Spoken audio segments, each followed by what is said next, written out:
কুড়িগ্রামের রৌমারী উপজেলার সায়দাবাদ বাজারে ভয়াবহ অগ্নিকাণ্ডে পুড়ে গেছে ৯টি ব্যবসা প্রতিষ্ঠান।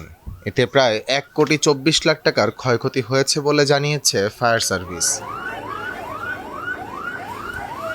রোববার ভোররাত প্রায় ৩:৩০টার দিকে বাজারের একটি মুদি দোকান থেকে আগুনের সূত্রপাত হয় বলে প্রাথমিকভাবে ধারণা করা হচ্ছে।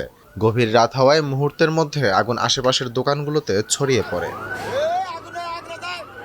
খবর পেয়ে রৌমারী ফায়ার সার্ভিসের একটি ইউনিট ঘটনাস্থলে পৌঁছে আগুন নিয়ন্ত্রণে আনে। তবে তাদের পৌঁছানোর আগেই ৯টি দোকান সম্পূর্ণ পুড়ে যায়। ফায়ার সার্ভিস সূত্রে জানা গেছে, প্রাথমিকভাবে বৈদ্যুতিক শর্ট সার্কিট থেকে আগুনের সূত্রপাত হয়েছে বলে ধারণা করা হচ্ছে। তবে তদন্ত শেষে প্রকৃত কারণ নিশ্চিত হওয়া যাবে। এদিকে ক্ষতিগ্রস্ত ব্যবসায়ীরা জানান, দোকানগুলোই ছিল তাদের পরিবারের একমাত্র আয়ের উৎস। আগুনে সবকিছু হারিয়ে তারা নিঃস্ব হয়ে পড়েছেন। অনেকেই ঋণ নিয়ে ব্যবসা করছিলেন, তাই দ্রুত সরকারি সহায়তা ও পুনর্বাসনের দাবি জানিয়েছেন তারা।